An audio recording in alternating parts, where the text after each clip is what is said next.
अलग हट के मैं कुछ नहीं कर रहा हूँ, मैं खुद को अलग हटाने की कोशिश कर रहा हूँ।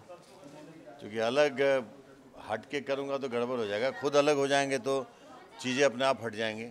हम जिस विधा से जुड़े हैं उस विधा को सिनेमा कहते हैं। तो सिनेमा और टेलीविज़न सीरियल और छोटे छोटे एपिसोड्स में बड़े अंतर होते हैं। मालूम है कि सास बहू दुनिया जहान ये सब चलता है, हर घर घर की कहानी होती है, लेकिन हर घर में कुरीतियाँ थोड़ी होती है। हमारी फिल्में जो चहचहाती लहलाती है, अब सास बहू में लड़ाई कर दो, बीच में दीवार बांध दो, मतलब मैं क्षमा चाहता हूँ लेकिन आज के डेट में जितने भी फिल्मों का पोस्टर या डिज़ाइन सोशल मीडिया पे दिखता है तो लगता है केवल नाम बदले हुए हैं, पोस्टर वही है, डिज़ाइन वही है। गाने होते हैं तो लगता है कि केवल कैरेक्टर थोड़ा बहुत इधर उधर हेर फेर हुए हैं, ज़्यादातर तो किरदार भी वही नज़र आते हैं। तो सब जब एक ही है तो फिर सिनेमा अलग कैसे हुआ। मैं उस सिनेमा चूँकि जो चलता है भाई वही दुनिया है, अभी वो सिनेमा चल रहा है। बस थोड़ी सी सोचने वाली बात यह है कि हम जो सिनेमा हिट और सुपर हिट बोलते थे, वो सिनेमा अब हिट और सुपर हिट से अलग हट करके टीआरपी, मेरी फिल्म इतनी टीआरपी की, मेरी फिल्म ऐसी टीआरपी मारी, डायरेक्टर मैं ये टीआरपी डायरेक्टर है, एक्टर ये टीआरपी एक्टर है, एक्ट्रेस ये टीआरपी एक्ट्रेस है, राइटर टीआरपी राइटर है, प्रोड्यूसर टीआरपी प्रोड्यूसर। अरे टीआरपी सिनेमा की तो भाषा नहीं है। सिनेमा की भाषा है hit, super hit, golden jubilee, silver jubilee, ये सब जो सुनता था सिनेमा में जब से होश संभाला सिनेमा की दुनिया में, तो अब वो सब चीज़ कहीं हवा में भी वो आवाज़ सुनाई नहीं देती है। बस एक ही चीज़ आता है कि टीआरपी टीआरपी टीआरपी। यूट्यूब पे चला गया तो ट्रेंडिंग ट्रेंडिंग ट्रेंडिंग। वक्त के साथ हर चीज़ बदलता है, बदलना चाहिए, लेकिन सबकी अपनी एक भाषा होती है। इंसान को बोलने की ज़ुबान है, उस ज़ुबान से कुछ बोलता है, कहीं और से बोलेगा तो वो चारित्रिक नहीं होगा। उसी तरह से कि सिनेमा की अपनी भाषा होती है, सिनेमा की अपनी विशेषताएं होती है, और उसकी विशेषता सर्वोपरि रहनी चाहिए, जो अब ख़त्म हो गई है, अब छीण बीन हो गई है। चीज़ें हैं, वक्त बदलते रहता है, लेकिन सिनेमा कल भी था, सिनेमा आज भी है, सिनेमा आने वाले रहती दुनिया तक रहने वाला है। इसलिए सिनेमा नहीं मरा है, हम लोग थोड़े भटक गए हैं, हम लोग थोड़े बहुत मरमुरा गए हैं कि कुछ भी करते रहो करते रहो। लोग के बहाने हैं, घर चलाना है, किसी को चैनल चलाना है, किसी को अपना पैसा कमाना है, तो अलग अलग क्या उसको बोल सकते हैं, अपनी तकलीफ़ों की वजह से लोग काम करते हैं। हमारे लिए मुझे लगता है कि ईश्वर ने बहुत ज़्यादा चाहत दी नहीं है कि मैं जीवन में बहुत कुछ चाहूँ पाऊँ कुछ करूँ। सिनेमा से ही प्रेम है, सिनेमा ही मेरी पूजा है, यही मेरी तपस्या है, और यहीं पे रह जाना है। जब जाऊँ ऊपर तो लोग बोले कि ये अपना धर्म निभाते निभाते गया है, मरूँ तो मरने के पहले, मरने के बाद ज़िंदा रहने की कुछ वजह छोड़ के जाऊँ कि सिनेमा मैं ना रहूँ, लेकिन सिनेमा मेरे लिए एक दो सिनेमा भी अगर मैं मरने के पहले बना लिया तो मुझे लगेगा कि एक जीवन सार्थक हो गया। बस यही है। और एक्टर कहलाना पसंद है या डायरेक्टर? सिनेमा वर्कर कहलाना पसंद है। मैं सिनेमा वर्कर हूँ पहले, उसी में अभिनेता भी है, उसी में डायरेक्टर भी है, उसी में राइटर भी है, उसी में सारे डिपार्टमेंट्स आते हैं। तो मैं सिनेमा वर्कर हूँ, सिनेमा प्रेमी हूँ, सिनेमा भक्त हूँ, और सिनेमा का हूँ, सिनेमा से हूँ, सिनेमा के लिए हूँ। मज़ा किस में आता है, एक्टिंग में या डायरेक्शन में? सब चीज़ें मज़ा आता है। जहाँ आपको आनंद नहीं आए वो काम बोझिल करता है। हाँ, बोझिल हो जाता हूँ कभी कभी, जब कुछ ऐसे सिनेमा, कुछ ऐसे टीम, कुछ ऐसे किरदार जो हज़ारों बार किए जा चुके हैं वो भी बार बार करना पड़ता है, तो थोड़ी बहुत तकलीफ़ आती है। लेकिन चलो, एक व्यवसायिक जोन है वो, जहाँ पैसे भी कमाने हैं।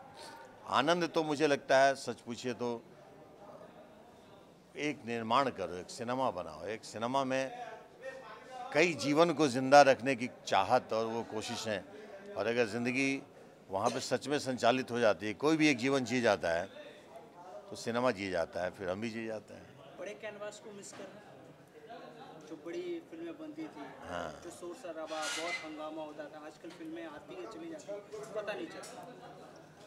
हाँ, मिस तो करते हैं, बहुत ज़्यादा मिस करते हैं, क्योंकि उस वक्त उन यादों को सबसे ज़्यादा अगर किसी ने सहेज के रखा हुआ तो मैं ही हूँ। मैं ये दावा कर सकता हूँ कि सबसे ज़्यादा थिएटर के दौर का जो एक बूम जो एक फॉलोइंग, जो एक प्रशंसा मैंने देखी है, नहीं देखा होगा किसी ने।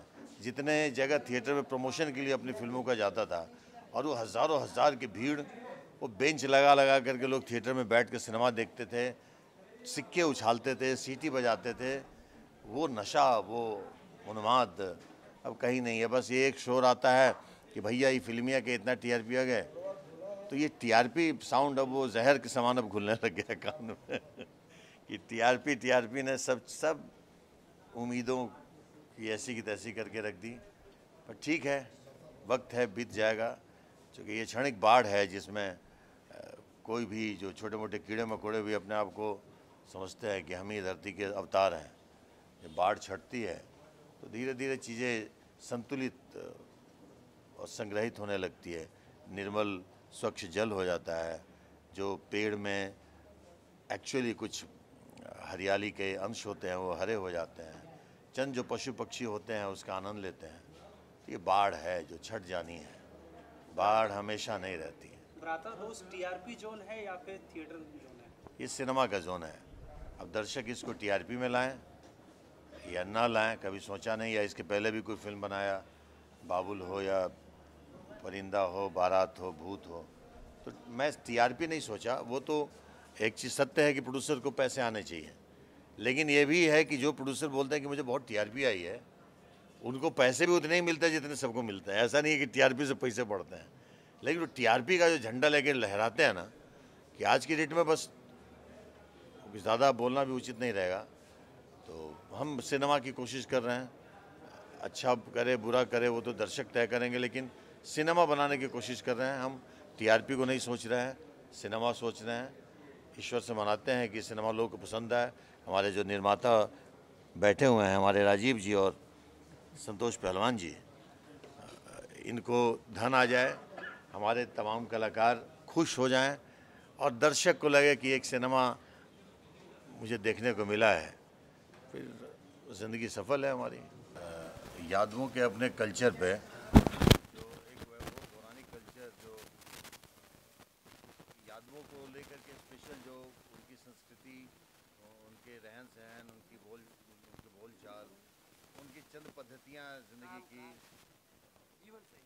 जीवन शैली संपूर्ण, जो 30 साल पहले तक ज़िंदा तो अब भी है, लेकिन उस समय बहुत जागृत था, तो वो उस पीढ़ी की कहानी है और कोई शक नहीं है बहुत ही बेहतरीन कहानी है। और जो भी किरदार है आपको सब खाँटी दिख रहा है, सब खाँटी है। देखिए ये सब धूप में तप तप के काला हो गया, ये सब माल है, मतलब सच में भरपूर। और जो हमारे जो एक स्टार जो रितेश पांडे, जो हमारे हीरो हैं, मैं अभिनय करने का अवसर उनके साथ तो नहीं मिला, एक फिल्म आसरा में कुछ देर के लिए मिला, लेकिन उस आदमी के अंदर इतनी मैच्योरिटी, इतनी परिपक्वता होगी एज एन एक्टर, ये सच में मुझे यकीन नहीं था। मैं एक उस अभिनय पे बिलीव करता हूँ जो अफोर्डलेस एक्टिंग हो, जहाँ अफोर्ड नहीं लगाना पड़े। तो मेरा शुरू से मानना है कि जहाँ ज़बरदस्ती करना पड़ता है कि एक्टिंग करना है, वो ये रॉन्ग होता है। तो रितेश जी हार्डकोर अफोर्डलेस एक्टर है, जो मुझे चाहिए था। मैं नहीं जानता था कि इतना सहज होगा, सहज अभिनेता मिल गया। ये तो किरदार ही है, ये संतोष पहलवान है। कुछ होते हैं किरदार होते हैं, कुछ कलाकार होते हैं, तो ये किरदार है। कलाकार कम भी होगा, लेकिन किरदार इतना हावी है इस आदमी में कि ये अपने आप में बहुत बड़े कलाकार बन गए। सब लोग इतने, क्या बोलते हैं, अनमोल मोती है ना भाई साहब। इसका जो माला जो बनेगा ना, तो ये माला आया है, आप धागा है, आप बीच वाले धागा है। चलो वो मैं धागा हूँ, अच्छा लगा सुन के, लेकिन ये धागा इतना मजबूत धागा कि टूटेगा ना कभी। बहुत पकड़ के रखा है मोतियों को।